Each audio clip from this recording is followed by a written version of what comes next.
Hello, folks. Sabayadi. Good evening from Luang Prabang. As you can see, it's quite dark now. So I'm with David, my friend who is from Australia. You probably have seen our video together when we were in Penang, and also one video in Luang Prabang that we went to a local restaurant. So David is back to Luang Prabang again, and this time for a good reason and quite exciting actually. So now we're gonna ask him. He's been coming to Luang Prabang for over 30 times for the last 20 years, 20 plus years, right? 22 years. 22 years. I want to know, what does he like about Luang Prabang? Well, to start with, when I read about Luang Prabang, I was attracted to the fact that it was a UNESCO heritage town because I'm into history and architecture, the colonial as well as the local timber buildings. And also it's just so laid back, and it's like basically in some ways it's like lost in time. It's like what Malaysia or Penang, the other heritage town that I know of in Malaysia. It's like what Penang used to be like maybe 20, 50 years ago. People friendly, and also I think it's just happened that I met people that I click with, and lots of artists, historians, other people like YouTuber like you.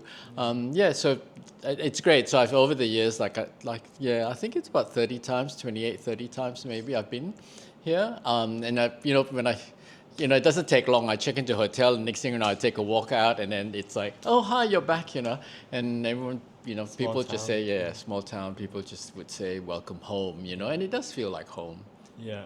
You know lots of people in town as well. So me being a local person, sometimes I feel embarrassed because you know so many people. I knew, quite wonderful people that I interviewed. Let's say Johnny, the law French artist, and then Peter, True David, and me being a local living here for so long, I didn't even know who they are until he You're an introduced. introvert, that's why. I know, yeah. I would stay home, so he's more outgoing kind of person and make like lots of connection, which is good. Yeah. So apart from the architecture and the lovely people, what else do you like about Luang Prabang? What about food and culture? Food, well, the crafts, especially the arts, the crafts, and like my friend Nid, we would spend lots of time, he'll show me things or show me around, talking about preservation of heritage and all the traditional crafts and arts that were lost, and he's trying to revive. So I think that's one aspect. Food, I'm not so much a foodie, but there are things that I do like. So I eat to live, so I'm not big on food. But when I come here, I do like the pastries. So there's a few very well-known pastry places on the main street, and the croissant. So my sugar level just shoots, soars when it comes here.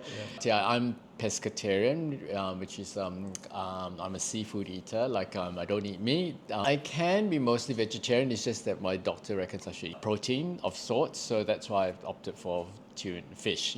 Mostly tuna in Sydney, but fish. So yeah.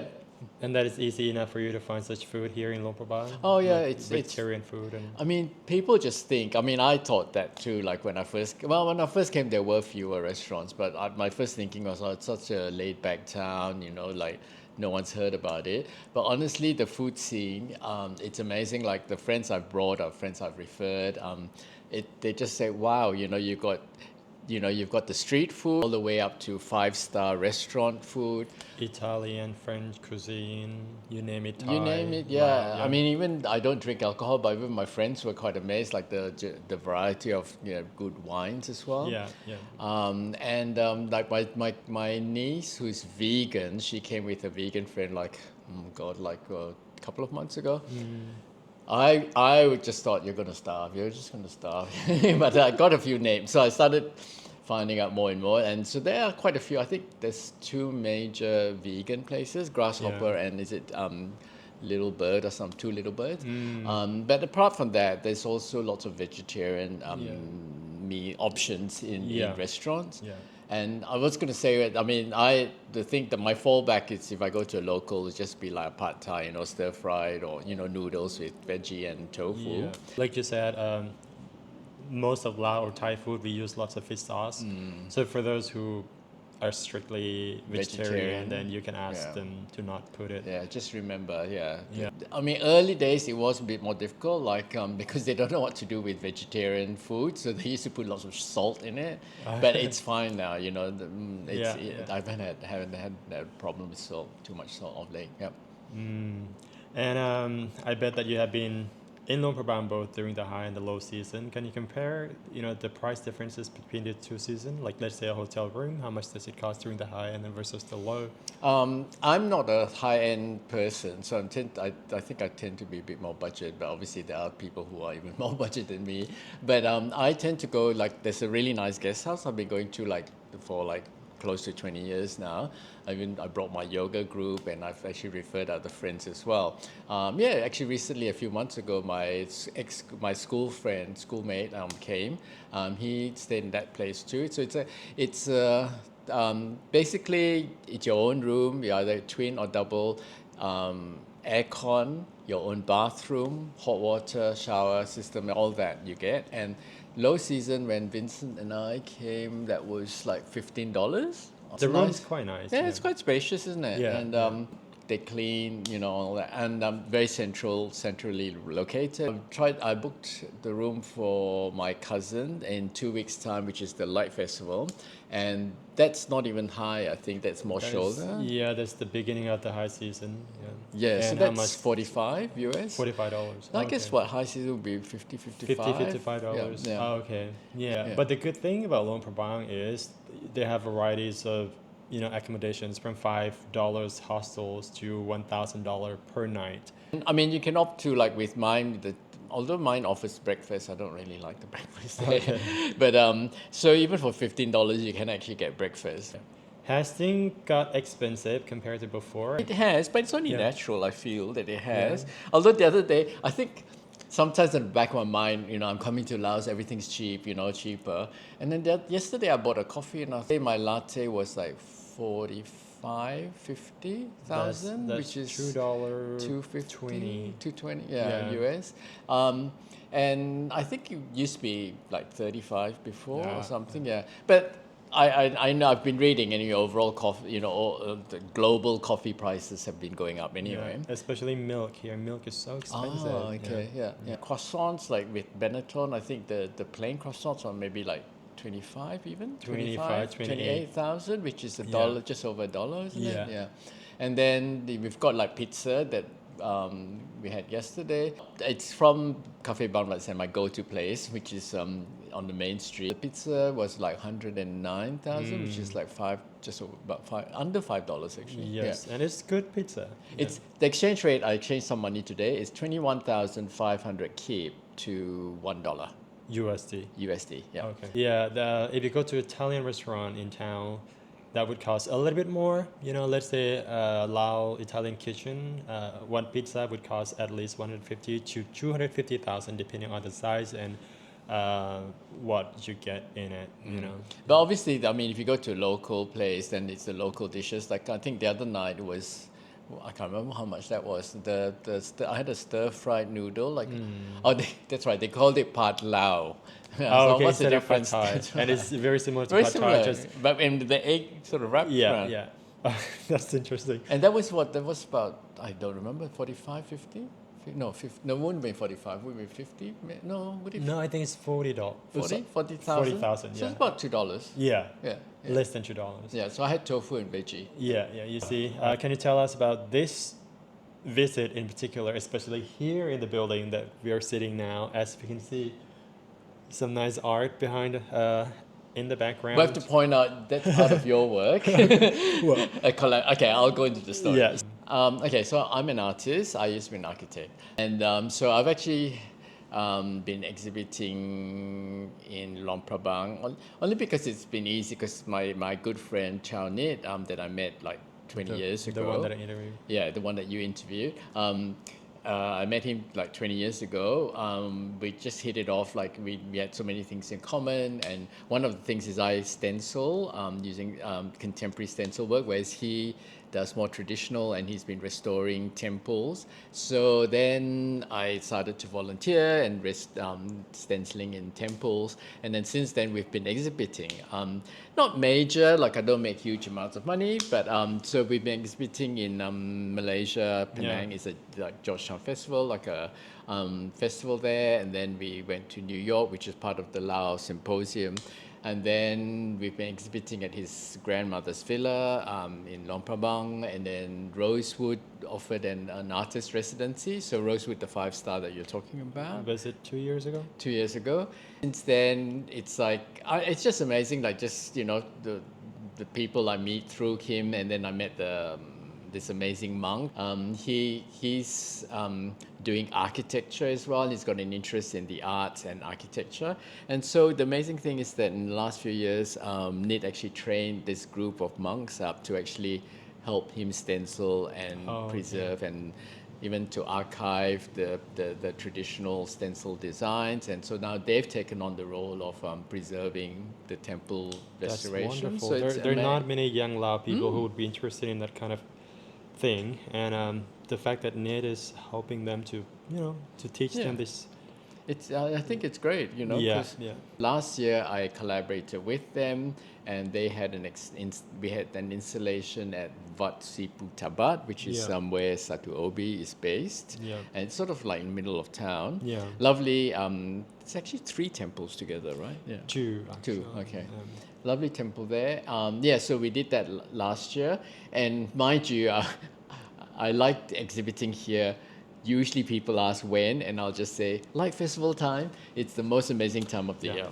Yeah. So Light Festival is actually the celebrates of the end of the Buddhist Lent. 3 months period during the rainy season. I've explained it before, where monks are not supposed to travel and spend overnight somewhere else apart from their own temple. On what date? It's the 6, 7, Yep. and then it's followed by the boat festival. Okay. Which is So the first reopened. week of October.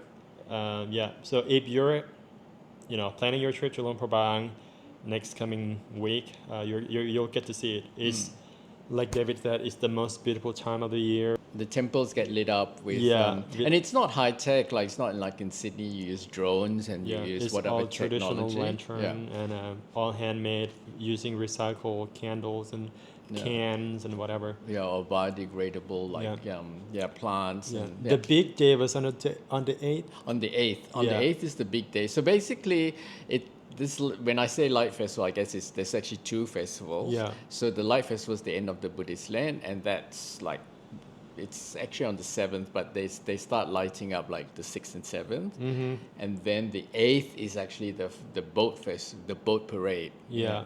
And that's when huge sort of floats, actually not boats, but Yeah. actually floats that come down lit up, and they come down the main street. Yeah. So basically, for the boat festival, each village would build their own boat.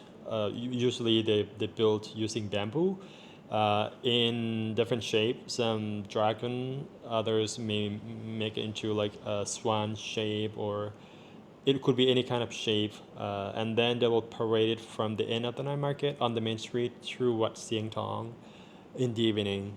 That's right. Yeah, and then they will float it on the Mekong River. So it's part of the competition as well. Let's say if my village, is more outstanding, with the appearance, and also float further without sinking, then they will win the prize. It is very fun. It's beautiful. So the whole town is lit with candle and lanterns, and After that too, once they take the Yeah. floats to the Yeah. Jing Tong temple, they actually take them all the way down to the river. Yeah, It's yeah. an amazing sight, Yeah. like all these people carrying these Yeah. structures down, Yeah. and then they float them, and then Mhm. you've got the katong Gatong. Yeah. Gatong is container. or yeah, something. like a little round thing that floats. Most Lao people use banana tree. It's the stem of the banana or the stalk of the banana. Yeah, a banana tree. Decorated with flower and some incense sticks and candle in it and a little bit of money. So it's part of the ritual. How can I say it? Cleaning cleansing or letting cleansing. go. Yeah, it's Yeah. like, okay, letting go all the bad luck and bad spirit, whatever. The time for, I guess, rejuvenation, letting Mm, go of the old, the yeah. negative. Yeah. It's so beautiful on the river, both Mekong and the Namkan River. So if you're coming to Luang Prabang next week, you're gonna see it. So, So, yeah, yeah, 6, 7, and 8. yeah, Yeah. and then at the same time, you're gonna exhibit. Yeah, so back to the, I digress. So, yeah, so time of the year that I usually exhibit is around now, the Light Festival time. So this year, Chow Nit, who's my contact, sort of said, this is the Lao Friends Hospital for Children, which In in Luang Prabang. Luang Prabang, they're privately funded. So they've got a huge hospital just out of Luang Prabang. So only recently they've taken over this building, It's colonial called Blue build. House, It's called the Blue House. which is right on the main streets. Yeah, So then, Sakarin yeah, Road. so I'm doing an artist, they offered an artist residency for me and then an exhibition as well, which I just think is the coincidence of it. So I was telling you before, that when I first came, like 22 years ago, I was actually walking the streets, and you can't help but notice this building. It's colonial. It's got 3 big arches. So I just thought, oh, it's amazing. I would, I'd love to live in here at some stage. And then of course that was some store or something before. Then a boutique took over the building for quite a number of years already, Yeah. like nearly like 15, 18 years already. Yeah, I've Yeah. seen it for a Yeah. long time. Anaka House, it's called. And so then the hospital took over only last year. Mm. So when they said, why don't would you like to artist residency and stay here? And I thought, oh my God, yeah, someone's listening to my, the 22 years ago, I thought, oh, it'd be a great place to live in. Anyway, so Your wish is granted. wish granted. And then so exhibition, so I'm staying here as an artist in residence. It's amazing, like you're on the main street this Such beautiful morning, building, the monks were walking past with alms giving. And it's a lovely old colonial house. Apparently, I was reading about the history. It's actually the owners are actually from Vietnam, Hanoi, but it's Peter who did your interview, the tour, says it's Yeah, actually yeah, the gentleman from England who yeah. took us around town. So he did mention about this building in particular that it looks like Macau style. Macau Chinese or Yes, something yeah. style. Yeah. So yeah, so I've moved in here, and so the exhibition starts the 4th to the 12th. The Okay. 4th is in September. The first 4th is Saturday in September. 4th of September is the first day. It's only a short exhibition, 4th to the 12th. One of the reasons being the Lao Friends Hospital for Children, then big event is actually the marathon, which is so if you're in town, it's actually a big event. It's been happening quite a few years now. Yeah. It's happening on the 25th of October. So October is a busy month for Laos. So the 25th of October is a busy time. So that's why they said, they can't allow me to stay on for too long because, it's going to be busy for them. So that's why I said, 1 week's good, for an exhibition. So if you're ever in town, the 25th is the marathon. Sorry, I nearly forgot. So the monks that I worked with before, they've got some pieces here, and of course, Nat's also put in an effort to put it all together. So this is going back to the exhibition. The title of the exhibition is Interwoven Journeys, Indigo and Beyond. So one of the things is I've worked so many years with different people, so it's about collaborations and also the motifs that I use, which are based on the stencils, in some ways remind me or sort of refer to the interwoven journeys that we take in life, the sort of twist and turn. So that's in the pattern, but also, last few years I've actually been collaborating with various people in Indonesia, in Laos. So that's why it's called Interwoven Journeys. Predominantly, I do a lot of indigo work with batik and indigo dyeing, and so, but it's going beyond that too. Now I'm doing other stuff like color pencils, and it's actually relating more to my friend's theme of impermanence. Chow Nit's work is more about impermanence. As I get older, I when I draw, I look at my hands, all the spots there, and that sort of become a bit of a side story as well, going through life. It's beautiful. Yeah. Part of this project is trying to raise money for the hospital. Is that right? Yeah. Yeah. The hospital is free for all children in Laos as well as expat children. I took my little guy, my Grandnephew. grandnephew Yeah. to that hospital, and it was all free. It's a great hospital, and they're doing a great job for a lot of people here. So that's why, and they rely on donation. It's amazing what they Yeah. do just on donations. So even like the hospital doesn't have a section for kids. If you have a kid in Laos, this is Yeah. the only hospital. Yeah, they all go there. Yeah. And it's amazing, like we got a tour around and there's surgery. I mean, what's great is a bit, I don't know whether it's like Medicine Sans Frontier where, doctors volunteer to come out and do specialized surgery and teach locals as well.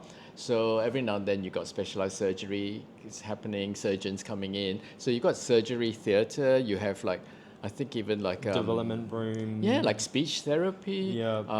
and the usual doctors with medications, Yeah. and free as well the medications. I mean, they advise people, if you can, please, give a donation, but otherwise it's free. Yeah. Yeah. So it's massive out there, and so I just thought that this marathon that they've got on the 25th, I just thought that raises all the money for the hospital. They say, you kidding? The marathon raises enough money just for the electricity for that 1 year. Whoa. I know. So that's You can tell how big the hospital is. it is, does cost a lot. Yeah. And also, I mean, it's really good in the sense that because you get all these villagers coming in and from different tribes and they don't all speak Lao, and then when they come in, don't forget they could take days to come in. Yeah. And they actually have to stay. I mean, you just don't come in for a few hours. I mean, let's say if your child needs treatment. Yeah. Need So they actually have to put the families up as well, Oh, And they've okay. got like areas. I mean, it's not like hotel accommodation, but they give you an area if you need to. You can stay over there. Oh, okay. And of course, it's so funny. So they've all got the different cooking styles. So they just don't have one canteen. So they allow you to cook your own food as well. It's great. Yeah. That's wonderful. That's one of the biggest, non-profit organizations in Laos, I think. Yeah. So part of the proceeds from that exhibition goes to this cause to the hospital. Wonderful. Yeah. Well, so my next question is, since you have been coming here for many, many, many times, do you see yourself living here? Be honest. I used to. No, to be honest, like I was saying about this blue house. Yeah. I think it happens to lots of people, my friends as well. Within the 1 week or the few days that we're here, we just can't help. I just couldn't help myself thinking, I wonder what it'd be like to rent a place and either stay here or the full year or even just half the year or something. And that's why I started looking around, thinking my mind started running wild, like, I like this place, I could live in this place. So, and of course, like I said, lo and behold, I am staying here, but, short term. I've always had that fantasy, but I don't think, as I get older, I have to take other things into consideration, It's just, being in Sydney, we've got, good medical sort of, not that I'm ill, but everyone keeps on talking about it. My really good friends, best friends are all there. And so, I mean, if I'm still open to it, if the opportunity comes up, I might just do it. I don't know if I can do the full year because it gets so hot sometimes. April, May, June, just too hot, way too hot. So, Yes. I mean, if the opportunity comes up, sure, but I don't think, and I'm not at the moment, actively pursuing sort of staying here. Yeah, just visit is I'm just fine. happy that it gives me an excuse. So, to be honest, the last few years, I just think I'm grateful for the excuse to come here and do an exhibition, Yeah, I see. So, I don't know, does that answer your question? Yeah, it's very honest and open answer. Like you said, some people, when they first came here for holiday for a few days, they're like, oh, this beautiful place, so peaceful, beautiful and charming, I want to live here. But I saw many people who said that when they really live here, they didn't last for long. Let's say the perfect example is my boss from Mexico, Stephanie. When she first came here for the first week, she's like, oh my goodness, I want to live here. This could be my future home, blah, blah, blah. And then she got a job at a tour company where I worked for, and she didn't last for 6 months. She's just gone. But what was the issue? Like, She is too small for her, too quiet. And I'm like, girl, I saw that coming, you know. I'm not surprised because I met many people who said that and then they just didn't last. So I yeah, think, yeah, sorry. yeah, this small town is not for everyone. Yeah. Yeah, obviously it's for, those who seek a quiet, short-term holiday. Yeah. Yeah, I think you've got to ask yourself, I guess, what your priorities are. And Mm. also, I guess, I mean, like with your friend, your boss, say that if you do come here, that maybe make sure that you've got some money that where you can actually just escape to Bangkok or, Yeah. so you can get your little, the less quiet sort of little escape, Yeah. and you get to a town where you can get things. I think for me, it can be a bit frustrating, like even being an artist, like this time around, I was thinking, oh God, I can't really do some things that I do because, for example, I actually use a spray like to like a varnish sort of on my artwork, and of course you can't carry the sprays in your bag because it's flammable. So there's no sprays, no art shop. I mean, there's an art shop, but they only sells like paper and stuff. So Yeah. anything specialized is hard to get. So you have to either make do. Like, I mean, I was thinking I can actually use hairspray, but apart from that, you have to allow, I guess, if you do need stuff from bigger town, to allow for the little trips. Yeah. Yeah. Uh, Yeah, well, thank you for being with us.